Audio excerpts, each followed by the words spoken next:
लाडक्या बहिणींसाठी अत्यंत महत्त्वाची अपडेट आलेली आहे. लाडकी बहीण योजना आता बंद करणार का काय सरकार असं वाटू लागलं आहे. कारण ई-के-वाय-सीची प्रक्रिया होण्यासाठी त्यांची जी वेबसाईट आहे त्याच्यावरती भरपूर प्रॉब्लेम्स येत आहेत व त्यानंतर आता एक नवीन नियम करण्यात आलेला आहे. ते म्हणजे लाडकी बहीण योजनेचे पैसे मिळवण्यासाठी सरकारचा आणखीन एक नियम म्हणजे पती आणि वडिलांची ई-के-वाय-सी बंधनकारकच असणार आहे.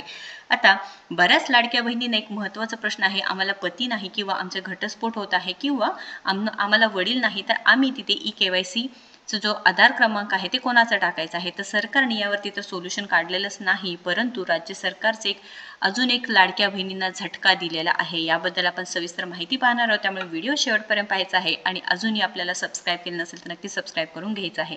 तर लाडकी बहीण योजना अत्यंत महत्त्वपूर्ण अपडेट आलेली आहे. लाडक्या बहिणींना राज्य सरकारचा आणखीन एक जो झटका आहे तो देण्यात आलेला आहे. एक नव्या नियमांमुळे लाडकी बहीण योजनेतील लाखो लाभार्थी कमी होण्याची शक्यता आहे. तर ऑलरेडी लाडक्या बहिणींना भरपूर टेन्शन आहे, कारण जून-जुलै महिन्यापासून त्यांचे हफ्ते बंद झालेले आहेत. बऱ्याच लाडक्या बहिणी पात्र असून सुद्धा त्यांचे पैसे बंद झालेले आहेत व आता जी ऑफिशियल वेबसाईट आहे मुख्यमंत्री माझी लाडकी बहीण योजनेची, जी ई-के-वाय-सी करण्यासाठी ते त्याचे दररोज सर्व्हर डाऊन होत आहे, दररोज त्याला प्रॉब्लेम होत आहे. याला कारणीभूत कोण आहे? कारण त्या वेबसाईटचा काही उपयोग नाही. दिवसभर जर केलं तरी ई-के-वाय-सी होत नाही, पूर्ण रात्र जरी जागलं तरी ई-के-वाय-सी होत नाही. तर लाडक्या बहिणींना फक्त 2 महिन्यांची मुदत दिलेली आहे, त्यातला ऑलरेडी 1 महिना संपत आलेला आहे. आता लाडक्या बहिणींनी मदत कोणाची घ्यायची आहे? कारण सरकारने कोणाचीही इथे कोणतीही अपडेट दिली नाही. तुम्हाला वाटतं का ही लाडकी बहीण योजना बंद होणार आहे? तर नक्कीच कमेंट करून सांगायचं आहे. कारण लाडकी बहीण योजनेसाठी आता नवीन नियम लागलेला आहे. पती आणि वडिलांची ई-के-वाय-सी बंधनकारक असणार आहे.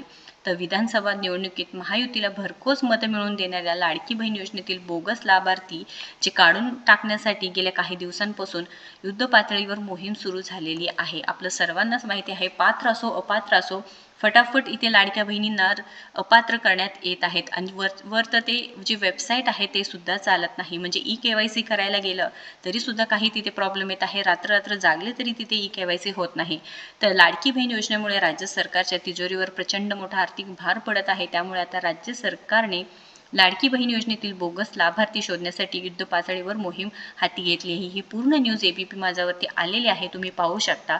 तर इथे लाडकी बहीण योजनेअंतर्गत लाभार्थी महिला आहेत, पण जे अपात्र आहेत त्यांना जर पैसे नाही मिळाले तर ठीक आहे, पण जे पात्र आहेत, ज्यांच्याकडे 4 व्हीलर नाही, ज्यांच्याकडे 2.5 लाखांपेक्षा उत्पन्न नाही, अशा सुद्धा महिलांना भरपूर प्रॉब्लेम होत आहेत. विधवा महिला आहेत किंवा घटस्फोटित महिला आहेत, ज्यांना कोणाचाही आधार नाही, उत्पन्न नाही, ज्यांचे वडील नाहीत, अशा महिलांनी कोणाकडे मदत मागायची आहे. कारण सरकारकडून असू द्या, महायुती सरकारकडून असो किंवा जे मंत्री महोदय आहेत किंवा लाडकी बहीण महिला व बालविकास विभाग आहे त्यांच्याकडून कोणतीही अपडेट नाही. फक्त ई-के-वाय-सी करा असं म्हणून अपडेट आली आहे. ई-के-वाय-सी करणे बंधनकारक आहे हे सुद्धा सांगण्यात आलेलं आहे.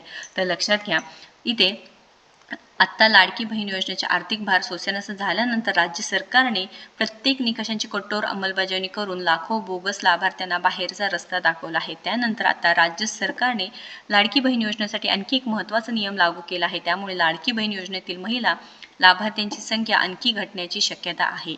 या योजनेतील लाभार्थ्यांची सोबतच पती किंवा वडिलांची ई-के-वाय-सी करणे बंधनकारक करण्यात आलेलं आहे. तर लाडकी बहीण योजनेतील महिला लाभार्थ्यासोबत त्या महिलेचे पती किंवा वडिलांचे वार्षिक उत्पन्न किती आहे याचंही आता राज्य सरकारकडून पडताळणी केली जाणार आहे. जर महिलेचं लग्न झालं असेल तर पतीचं आणि लग्न झालं नसेल तर वडिलांचं उत्पन्न इथे शोधले जाणार आहेत. पण इथे एक मुख्य प्रश्न आहे की ज्यांना वडीलच नाही किंवा ज्यांना पतीच नाही की त्यांनी ई-के-वाय-सी कशी करायची आहे? कारण ते पात्र आहेत, त्यांना गरज आहे. तर अशी ही मुख्य अट ठेवून सरकार नक्कीच लाडक्या बहिणींना अडचणीत आणत आहे. लाडकी बहीण योजनेसाठी कुटुंबाचे वार्षिक उत्पन्न 2.5 लाखांपेक्षा जास्त नसावे सांगितलेलं आहे. पण हे वार्षिक उत्पन्न 2.5 लाखांपेक्षा कमी असूनही ज्यांच्याकडे 2.5 लाखांपेक्षा उत्पन्न कमी आहे परंतु लग्न झालेले नाहीत, पण वडील पण नाही, अशा लाडक्या बहिणींनी कोणाची मदत घ्यायची आहे हे सरकारने लवकरात लवकर सांगायचं आहे. तर मुख्यमंत्री माझी लाडकी बहीण योजनेसाठी जी ई-के-वाय-सी करायचं आहे त्यासाठी जी ऑफिशियल वेबसाईट दिली आहे ladkibhin.maharashtra.gov.in, पुढे जेव्हा आपण आधार क्रमांक टाकतो आणि त्यानंतर इथे कॅप्चा टाकल्यानंतर पुढे OTP मागतो त्यावेळेस सर्व्हर डाऊनचा इथे मेसेज येतो आपल्याला. तर यासाठी सरकारने लवकरात लवकर आपल्याला मदत करणे अपेक्षित आहे. कारण जर कुटुंबातील तुम्ही लाभार्थी आहे किंवा पात्र महिला आहेत त्यांना या लाभापासून वंचित राहणे चुकीचं असणार आहे. त्यामुळे सरकारने नक्कीच याकडे लक्ष द्यायचं आहे. मुख्य 2 प्रश्न विचारले आहे ते म्हणजे काय, की तुम्ही जर ई-के-वाय-सी पूर्ण केला असेल तर पुन्हा एकदा ई-के-वाय-सी होणारच नाही. परंतु त्यामध्ये डिक्लेरेशन हे आहेत, की माझ्या कुटुंबातील सदस्य नियमित कायम कर्मचारी म्हणून शासकीय विभाग किंवा उपक्रम मंडळ, भारत सरकार किंवा राज्य शासनाच्या स्थानिक संस्थेत कार्यरत नाहीत किंवा सेवानिवृत्तीनंतर निवृत्ती वेतन घेत नाहीत व त्यानंतर आमच्या घरातील म्हणजे माझ्या कुटुंबातील केवळ एक विवाहित आणि एक अविवाहित महिला या योजनेचा लाभ घेत आहे. यावरती तुम्हाला हो म्हणून केल्यानंतर सबमिट करायचं आहे. या करण्यासाठी OTP तर आपल्या नंबरवरती तर येत आहे, परंतु पुढे ते जातच नाही. त्याच्यामुळे सरकारने नक्कीच इथे ई-के-वाय-सी तर नियमचा लागू केलेला आहे, तर त्यावरती वेबसाईटसुद्धा चांगली चालू करावी ही विनंती. तर लाडक्या बहिणींनो, तुम्हाला काय वाटते नक्कीच सांगायचं आहे. महत्त्वपूर्ण माहिती आहे. या व्हिडिओला जास्तीत जास्त लाडक्या बहिणींपर्यंत पोहोचवायचं आहे.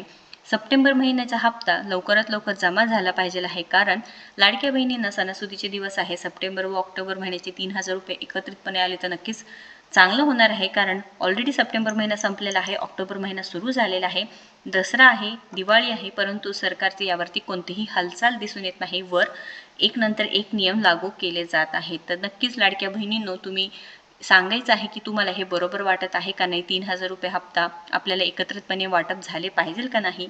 जे मागील पेंडिंग पैसे आहेत जून, जुलै, ऑगस्ट महिन्याचे, ते सुद्धा 4,500 रुपये लवकरात लवकर लाडक्या बहिणींना जमा झालेच पाहिजे आहे. धन्यवाद.